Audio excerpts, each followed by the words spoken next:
بسم اللہ الرحمن الرحیم۔ السلام علیکم ورحمۃ اللہ وبرکاتہ۔ یہ اللہ تعالیٰ نے خاص مہربانی فرمائی ہے کہ بدی بد کرنے سے ہوتی ہے اور نیکی صرف سوچنے سے ہو جاتی ہے۔ غموں کی راہ پر بڑے سکون سے چلو، یہ اللہ تعالیٰ کے قریب کر دیتی ہے۔ یہ بھی حقیقت ہے، انسان کو خدا تب ہی یاد آتا ہے جب وہ درد کا مارا، غرض کا مارا یا پھر مرض کا مارا ہو۔ والدین کے چہروں پر محبت سے نظر کرنا بھی اللہ تعالیٰ کی خوشنودی کا معجب ہے۔ دولت دنیا کی ہو یا ایمان کی، جتنی بڑھتی جائے گی اتنی ہی نیند کم ہوتی جائے گی۔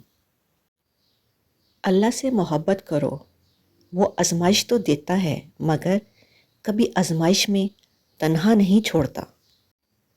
جو انسان یہ سمجھتا ہے کہ اللہ جو کرتا ہے وہ ہمارے لیے بہتر ہوتا ہے، یقین مانو وہ کمال کا ایمان رکھتا ہے۔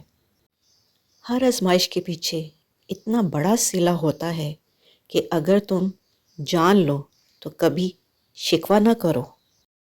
دنیا میں پاؤں گیلے کیے بنا سمندر کو پار کیا جا سکتا ہے، مگر آنکھیں گیلی کیے بنا محبت کو پار نہیں کیا جا سکتا، چاہے محبت اللہ سے ہو یا انسان سے۔ جہاں سبب اور نتیجے کی سائنس ختم ہو جاتی ہے، وہاں سے اللہ کی رضا اور نصیب کی حد شروع ہوتی ہے۔ صحیح دروازہ کھلنے سے پہلے غلط دروازے بند ہونا ضروری ہوتے ہیں، اس لیے جب بھی ہر کھلا دروازہ بند ہو جائے تو سمجھ لو اللہ نے کوئی خاص انتظام کیا ہے۔ ہر وہ چیز دنیا ہے جو تمہیں اللہ سے دور کر دے۔ جب قسمت اور حالات دونوں ساتھ نہ دیں تو پھر ان کی بات سننی پڑتی ہے جن کی کوئی بھی نہیں سنتا۔ جب انسان ٹوٹ جاتا ہے تو انسان کے اندر سے صرف ایک آواز نکلتی ہے کہ کوئی بات نہیں، لوگ نہ صحیح، اللہ تو ساتھ دینے والا ہے۔ رات کو اللہ کی بارگاہ سے مانگنے والا فقیر دن کے وقت دنیا والوں کا بادشاہ ہوا کرتا ہے۔ اپنی زندگی ایسے جیو کہ اللہ کو پسند آ جاؤ، لوگوں کی پسند تو روز بدل جاتی ہے۔ گناہ کے دوران موت نہ آنا اور گناہ کے بعد مہلت مل جانا اللہ پاک کا بہت بڑا احسان ہے۔ جب دعاؤں اور کوششوں سے بات نہ بنے تو فیصلہ اللہ پر چھوڑ دو، اللہ اپنے بندوں کے بارے میں بہتر فیصلہ کرنے والا ہے۔ دل بغض اور حسد سے رنجور نہ کر، یہ نور خدا ہے، اسے بے نور نہ کر۔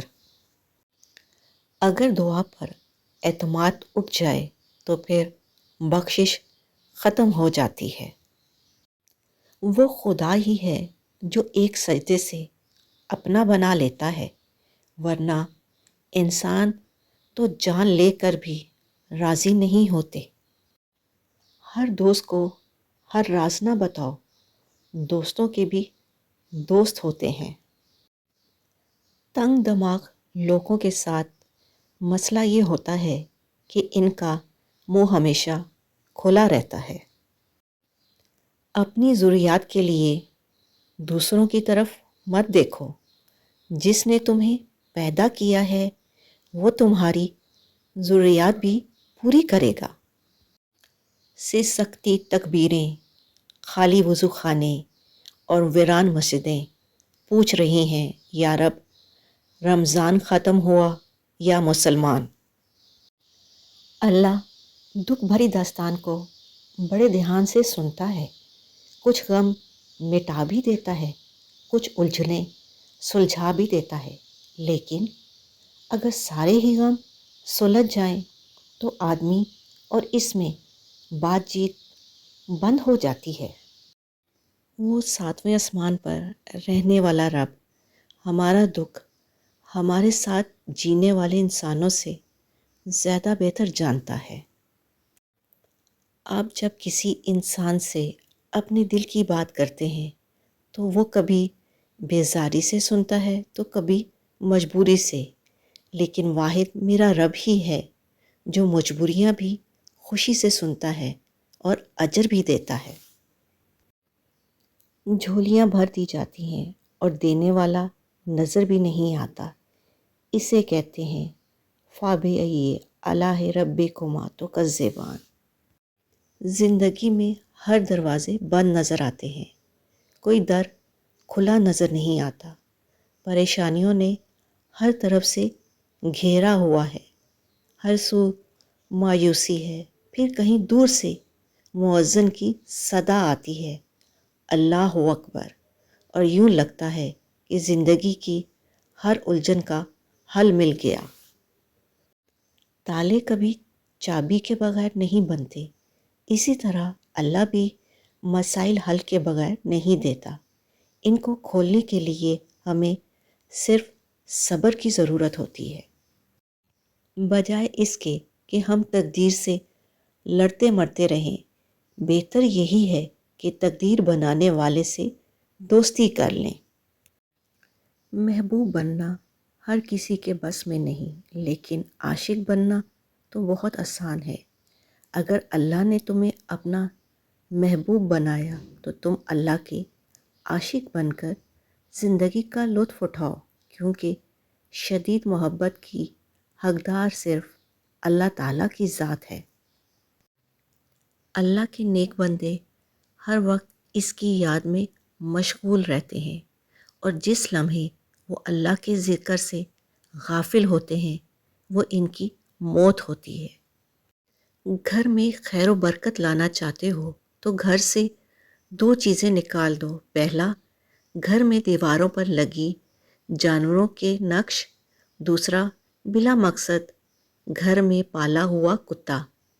ان کی وجہ سے خیر و برکت کے فرشتے نہیں آتے۔ اللہ تعالیٰ کا شکر ادا کریں کہ وہ ہماری پکڑ نہیں کرتا، بلکہ دوبارہ صبح دے کر توبہ کا ایک اور موقع دیتا ہے۔ زندگی ایسے جیو جیسے سب کچھ تمہارے حق میں ہو۔ مومن کا شکر اس کے عمل سے ظاہر ہوتا ہے، اور منافق کا شکر صرف اس کی زبان پر جاری رہتا ہے۔ رسول اللہ صلی اللہ علیہ وآلہ وسلم نے ارشاد فرمایا، جو عورت اپنے خاوند کی اجازت کے بغیر گھر سے نکل جایا کرتی ہے، وہ گھر آنے تک یا خاوند کے راضی ہونے تک اللہ کی ناراضگی میں رہتی ہے۔ اللہ آہستہ آہستہ تمام دنیاوی سہاروں کو آپ سے الگ کرتا ہے، اس لیے نہیں کہ آپ بے سہارا ہو جائیں، بلکہ اس لیے کہ آپ کو رب کا سہارا صاف اور نمایاں نظر آئے۔ اپنا اور اپنوں کا خیال رکھیں، خوش رہیں، خوشیاں بانٹیں۔ اللہ نگہبان۔